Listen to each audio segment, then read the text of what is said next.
Il est 20h à Mandjou, dans le département du Lom et d'Irem, région de l'Est Cameroun. Mesdames, Messieurs, bonsoir.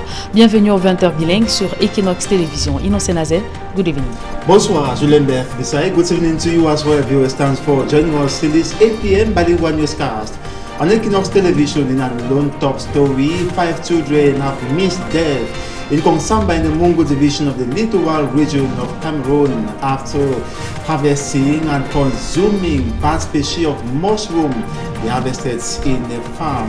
And the children from the west, northwest and southwest regions of Cameroon had their lives saved by doctors at the Regional Hospital. The children have been reunited with their parents. More in this newscast. La famine pousse des enfants vers la mort. Faute de trouver de quoi manger, ils se sont précipités sur des champignons toxiques qui ont failli les arracher à la vie.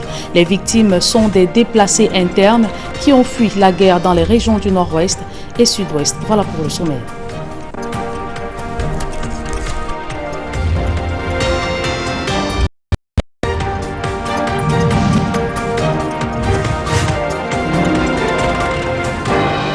Une fois de plus, bonsoir à tous, mesdames et messieurs. Bienvenue à cette édition du 20h bilingue sur Equinox Télévision. Tout d'abord, ce drame évité de justesse en Konsamba, dans le département du Mungo. 5 enfants ayant consommé des champignons toxiques ont eu la vie sauve grâce à l'intervention du personnel soignant de l'hôpital régional de Konsamba.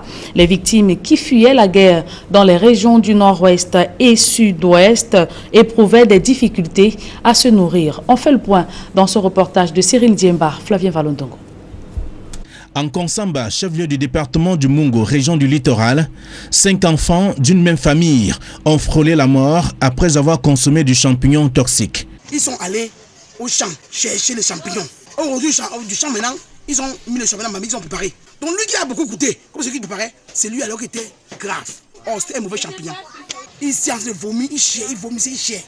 Les 5 enfants. Ces tout petits, accompagnés de leurs parents, par ailleurs, déplacés des régions en crise et qui ont trouvé refuge dans un quartier de la ville de Konsamba, vivent dans des conditions difficiles. Ils ont trop de problèmes. Même manger seulement, tous les jours ils pleurent. C'est les familles qui sortent des zones de guerre. Ils sont pleins. J'ai 2 camps.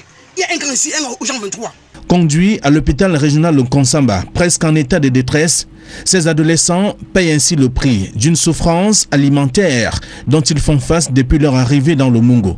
À l'arrivée, ces enfants présentaient des signes de choc, présentaient une asthénie physique intense, présentaient des vomissements liquidiens, alimentaires et une douleur abdominale diffuse. Au vu de ces symptomatologies similaires chez ces 5 enfants, nous avons pensé à une toxi-infection alimentaire, communautaire ou collective.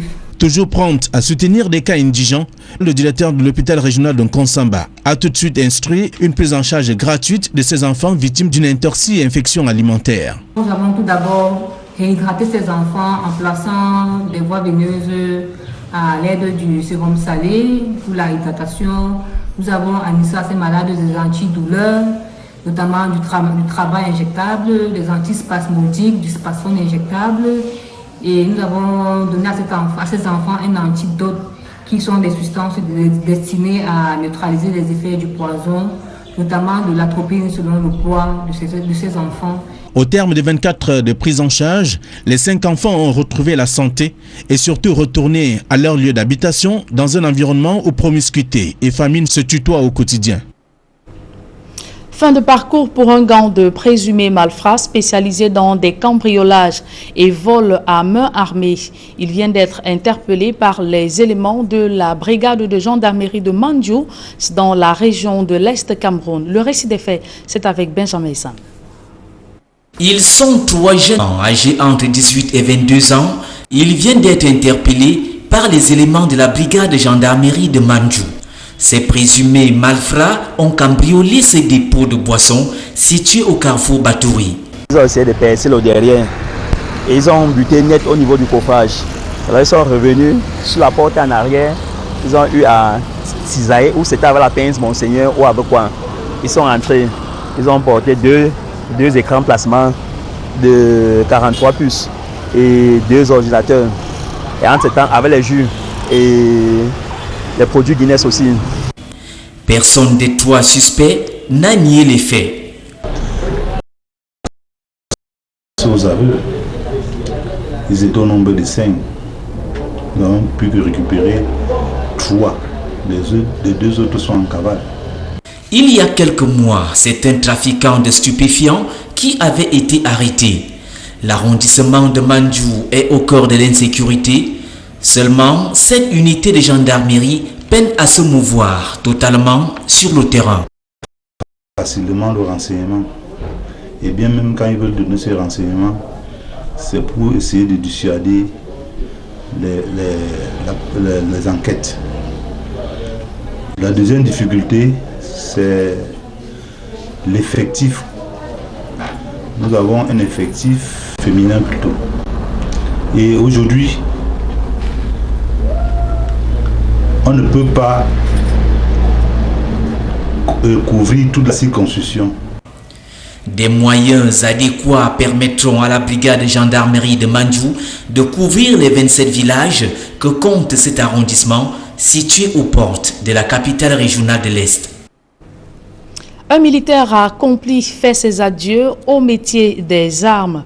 Le capitaine Wanko Ernest, en service au 23e bataillon d'infanterie motorisée, vient d'être admis à faire valoir ses droits à la retraite après une trentaine d'années au service du drapeau. Le capitaine Wanko Ernest a dit au revoir à ses frères d'armes au cours d'une cérémonie sobre dans le strict respect des mesures barrières au camp du 23e bataillon d'infanterie motorisée. Il achève ainsi sa carrière après avoir opéré sur le théâtre de la crise anglophone. Je vous propose de l'écouter dans cet extrait sélectionné par Jacques Nomolon.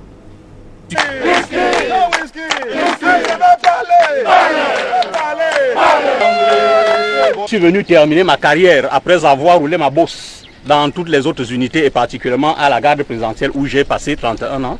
Si j'ai des conseils à vous donner, c'est des conseils que je vous donne chaque jour, de continuer avec la discipline. La discipline faisant la force principale des armées. Restez discipliné. La discipline encadre toute votre vie, qu'elle soit privée ou qu'elle soit dans votre carrière militaire. Dans le cadre du 23e BIM qui est engagé sur le théâtre d'opération du Nozo, si vous exécutez l'ordre selon qu'il vous a été donné, vous n'aurez aucun problème. La difficulté se présente lorsque vous commencez à philosopher sur les ordres des chefs. Il est pour nous comme un père. Il ne dérange pas, il n'est pas un chef qui est là, il met les gens à l'aise. Il était toujours là à notre côté pour donner des conseils. Comme il parle, on va toujours faire ce qu'il nous demande de faire.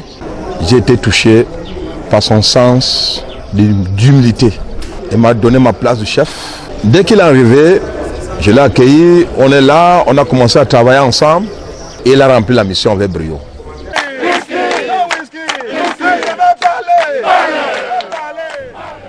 Le mauvais état de la route, le manque d'électricité et les moyens de communication plombent considérablement le développement de l'arrondissement de Niété malgré les efforts de la municipalité.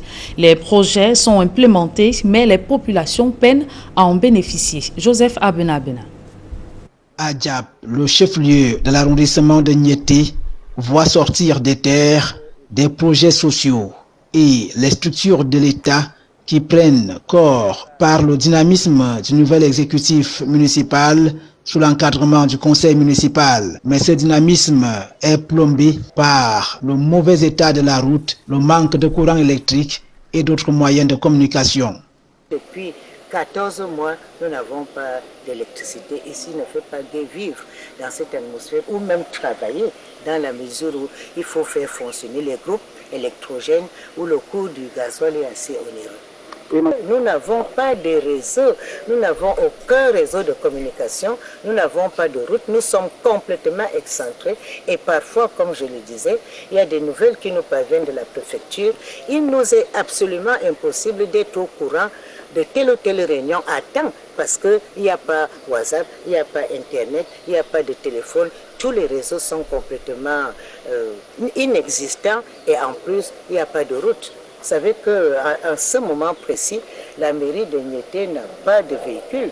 Le projet routier Kribié-Bolova, qui devra passer par ici, reste une vue d'esprit et même une utopie pour la société civile. Vous savez, ce qui nous préoccupe, ce sont des promesses à l'infini. Ce sont ces études qui ne finissent jamais. Ce sont ces sociétés qu'on désigne et on découvre après qu'ils n'ont pas les moyens d'assumer leurs responsabilités. Ce sont toujours ces fonds qu'on dit débloqués pour, ce ne reste que aménager déjà la route, et on voit la route qui n'est pas aménagée. Ces zones de pluie, nous ne pouvons pas venir chez nous. Et je pense qu'il est capital aujourd'hui. La route qui nous a été promise il y a plus de 10 ans, qui puisse aujourd'hui être une effectivité. La session ordinaire de l'examen du compte administratif de gestion et de gestion matière qui se tient ce jour sous le regard de l'autorité administrative vise à outiller l'exécutif municipal afin d'être plus efficace dans l'exercice de ses missions en vue du bien-être des populations. Les jeunes de la région de l'Est Cameroun s'impliquent dans la préservation de l'environnement. Une vingtaine d'acteurs de la société civile et les élèves du CES de Bertois ont planté ou viennent de planter des arbres à forte valeur écologique et débarrasser les artères et marchés centrales de Bertois des déchets plastiques. On voit tout cela dans ce reportage de Benjamin Issam. Des élèves du CS de Bertois 2 en plein exercice de planting d'arbres à l'intérieur de leur campus scolaire. Une activité initiée par un groupe de 20 jeunes leaders d'associations qui vaut son pesant d'or. Je suis très fière aujourd'hui dans l'arrondissement de Bertois 2e et en particulier et en général dans la ville de Bertois. On nous a honorés pour implanter ces arbustes. Surtout que c'est l'espèce rare et c'est pour nous accompagner dans la procédure de Clean School que notre chef de département ministériel, Madame Nalova Lyonga, nous recommande chaque jour. Et comme nous sommes un établissement en plein air, cela nous permettra d'avoir une barrière virtuelle en attendant que les choses s'améliorent. Pour ces jeunes leaders, il est question de sensibiliser sur les enjeux de protection de l'environnement et sur l'impérieuse nécessité du reboisement. Aujourd'hui, nous avons la conviction, et je crois que ça ne fait plus aucun doute, que la transformation de nos pays passe par le respect de notre environnement et la protection de notre environnement.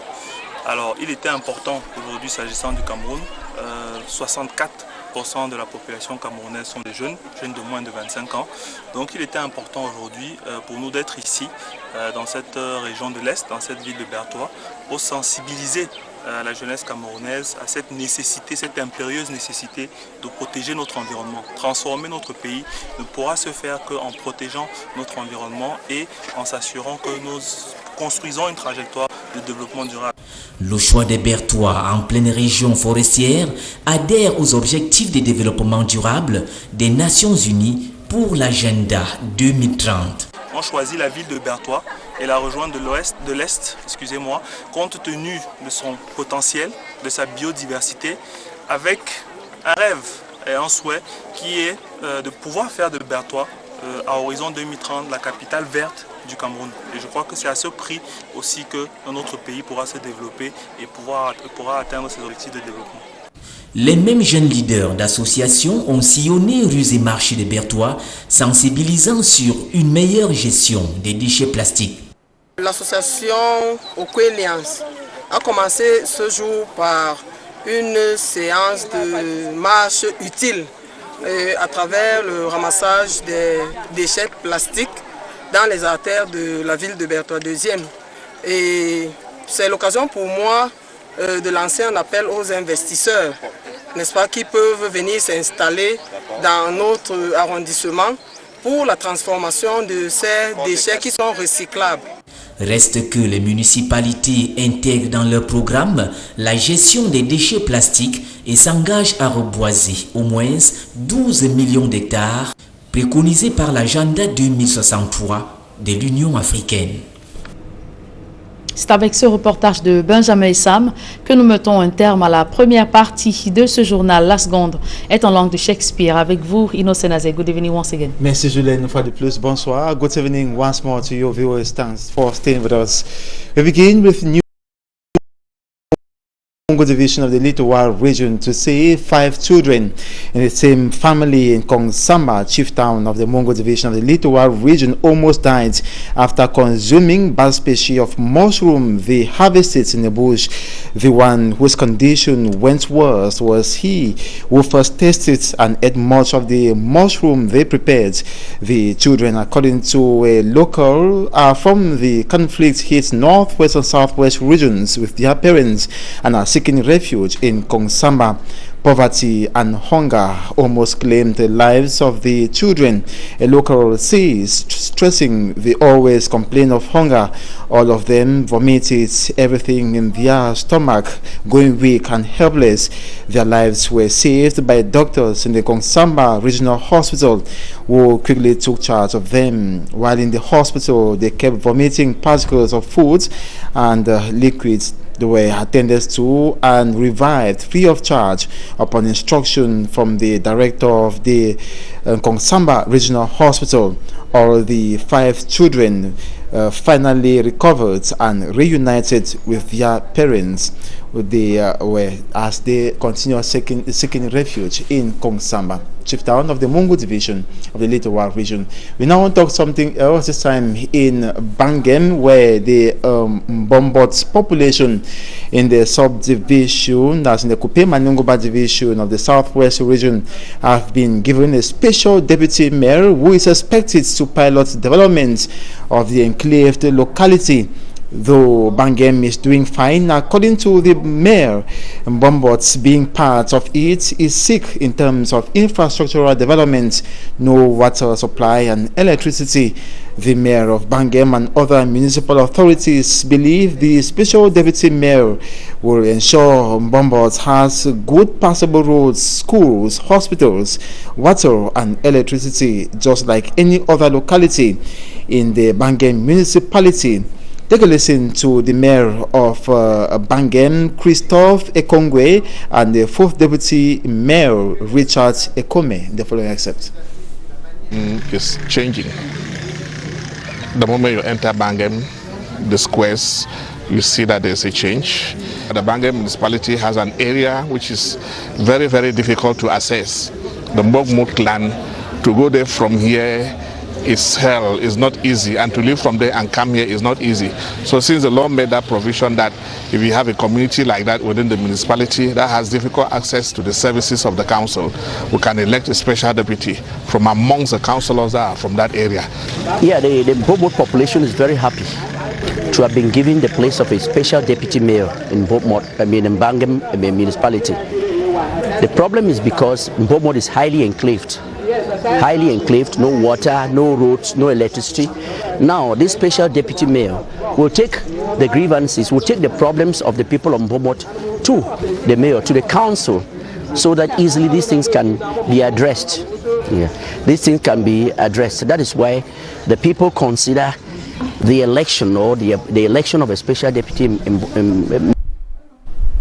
And during that election exercise, the divisional officer for Bangem, Jean-Marie Chakwi, hails efforts of the Bangem Council to develop the entire municipality. Take a listen to him in the following excerpt.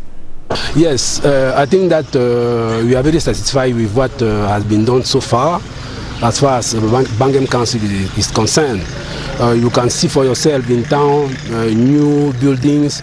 You can see the solar energy thanks to the public investment budget through the council. We can only ask the mayor to continue putting in more efforts so that we should raise local revenue to permit to the council to have more means to take care of the population. Anyway, the budget this year, the mayor executed the budget well, and being the first time of him occupying that position, he struggles everything to be adaptive to that. But we appreciate him for the work well done. We expect more from him because the area needs development, especially in terms of roads and infrastructure. Yes. So we expect more from the mayor, and we all want to rally behind him so that he can do a good job and deliver the job well. Flames have consumed a snack bar in Kumba, Meme division of the southwest region of Cameroon. Enormous material damage was recorded and the source of the fire is still undetermined. Manjukan Gabriel in the follow report says invisible hands are to be blamed. His report. Fire swallows an entire building that was hosting a popular relaxation spot in Kumba, Meme division of the southwest region. The proprietor was trying to explain. He closed the bar really around 2:30. So around 3:15, he discovered there's fire coming from outside. So he struggled to escape through the other door, the behind door. And some few minutes later, fire extinguisher came. The fire rescue. They struggled, but before then, the fire was very, very tense. That everything was already down. Everything was down. That was it. We struggled as neighbors to throw water, removing things from the house. So, what do you think caused the fire? I cannot tell. The owner of this snack bar, according to our sources on the ground, is an internally displaced from Mayemen residing in Kumba. Now things are close around 12:30. Since things were difficult, we closed around 12:30 a.m. I stayed outside from that time to pack things inside. As I went to bed at about 2:30 a.m., I saw something like a vision, serious fire outside. I attempted to even remove my identity card, but the flames were unbearable. It was a good Samaritan who called the army rescue soldiers. You see, outside now, the fire be too violent. Then the one good Samaritan, I call Sabi Pompier, they can't intervene. Even though no lives were lost, the entire content in this building were damaged. Invisible hands have been linked to this incident, just like what happened to another snack bar in Kumba on Thursday, but in this case it was quickly maintained. These different fire incidents are coming on the heels of the discovery of 2 bombs, one at the Kumba main gate entrance and another at a filling station in the commercial avenue of Kumba. To get recognized by viewer hierarchy, you must exercise your duties with practical examples. If not, be prepared to be demoted. The statement was made by Southwest Governor Bernard Okalia-Bilai during an award ceremony or medal award ceremony for staff of the St. Veronica Medical Center in Boya, Southwest Region. Derry Jotto reports.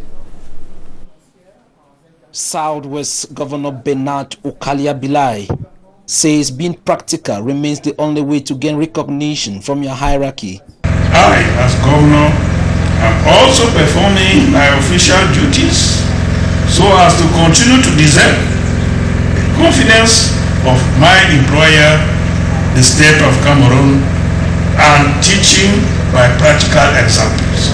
Not only in Cameroon, unemployment is a global issue. The Chief Executive Officer of the Southwest Region adds, throughout the entire world and not only in Cameroon, governments are faced with numerous challenges of unemployment.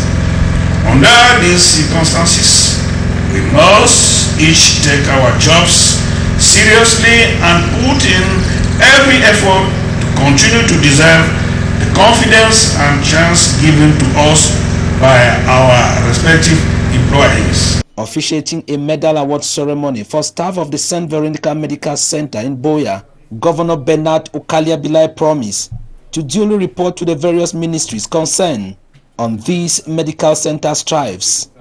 I will duly render account to the government, the Minister of Labour, the Minister of Public Health, and the Minister of Higher Education about your joy for this judicious decision to approve the award of those labor medals. The laureates, while expressing their satisfaction, also assured the management of St. Veronica Medical Center of their devotedness. Passengers from Douala, Yaoundé, Boya sent distress calls along the Babadjo-Bamenda stretch of road as the road remains in a deplorable state, muddy this rainy season. Vehicles often get stuck and paralyzing circulation, and this in case was witnessed. Reports compiled by reporter Immaculate Fogwe.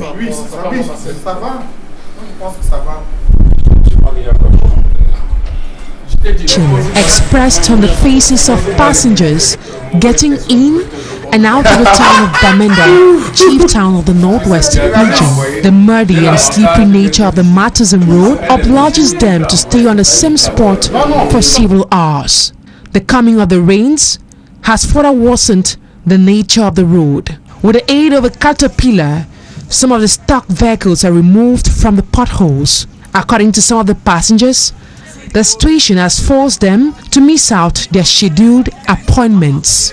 The travelers have bashed the Cameroonian government for their outright neglect of the road linking the West region and the Northwest region. And that report ends this 8 p.m. bilingual newscast on Equinox Television. Thanks so much for watching. Coming up next is La Vérité en face. Stay put. Julian Beth, demain 7h.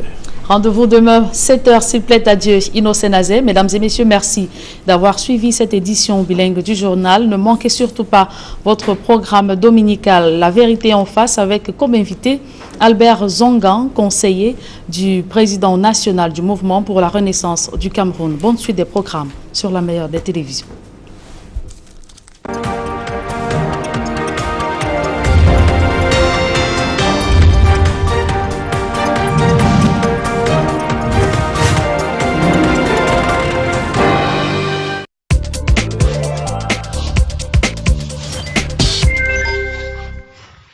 Ces conseils vous sont offerts par l'Union camerounaise de brasserie, UCB. Manjimali bona na nyambe a corona asiwalise na baba popo.